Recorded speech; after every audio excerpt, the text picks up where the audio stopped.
যুক্তরাষ্ট্র জুড়ে president Donald Trump বিরোধী এক নজিরবিহীন বিক্ষোভ শুরু হয়েছে। ট্রাম্পের নীতি ও তার প্রশাসনের স্বৈরাচারী আচরণের প্রতিবাদে আজ শনিবার লাখো মার্কিন নাগরিক রাজপথে নামার ঘোষণা দিয়েছেন।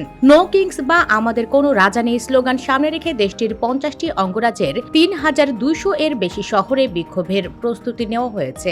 রাজধানী ওয়াশিংটন ডিসি সহ যুক্তরাষ্ট্রের কিছু শহরে এরই মধ্যে বিক্ষোভকারীরা জড়ো হতে শুরু করেছেন। আয়োজকদের দাবি, এটি যুক্তরাষ্ট্রের ইতিহাসে একদিনে সবচেয়ে বড় অহিংস প্রতিবাদের ঘটনা। গত বছরের জানুয়ারিতে দ্বিতীয় মেয়াদে ক্ষমতা গ্রহণ করে বিচার বিভাগের ওপর ট্রাম্পের নিয়ন্ত্রণ ও কেন্দ্রীয় সংস্থাগুলোতে আমূল পরিবর্তনের প্রতিবাদে নো কিংস আন্দোলন শুরু হয়।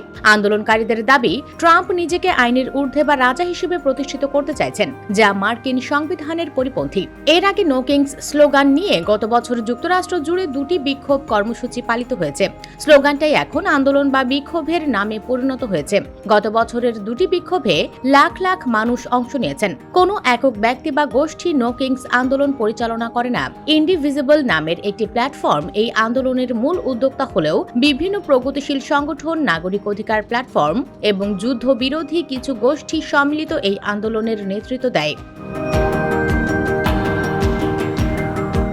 ইরানের বিরুদ্ধে যুক্তরাষ্ট্র ইসরায়েলের আগ্রাসনের প্রতিবাদে এবারের নো কিংস বিক্ষোভ অনুষ্ঠিত হচ্ছে।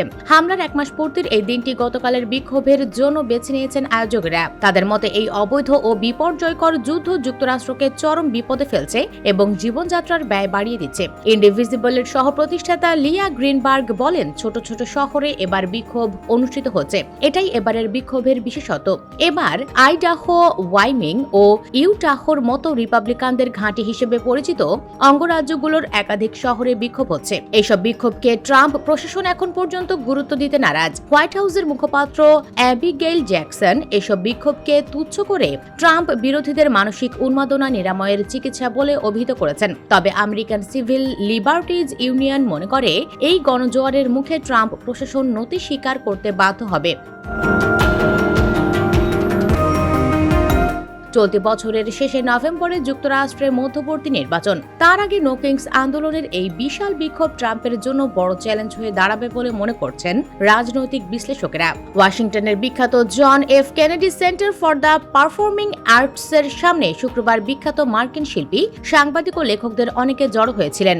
অস্কার জয়ী প্রবীণ অভিনেত্রী ও অধিকার কর্মী জেন ফন্ডারের নেতৃত্বে এই সমাবেশ থেকে ট্রাম্পের ফ্যাসিবাদী শাসনের কড়া সমালোচনা করা হয়। ৮৮ বছর বয়সী ফন্ডা সতর্ক করে বলেন, যখন ভয় জেঁকে বসে তখন নীরবতা ছড়িয়ে পড়ে। আমাদের এখনই এই স্বৈরতন্ত্রের বিরুদ্ধে রুখে দাঁড়াতে হবে।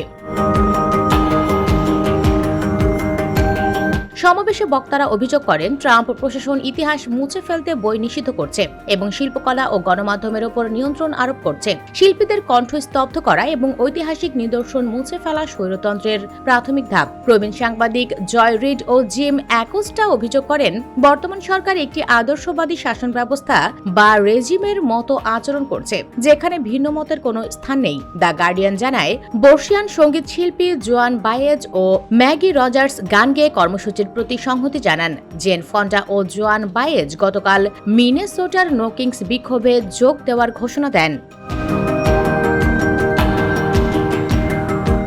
US Bengal desk report.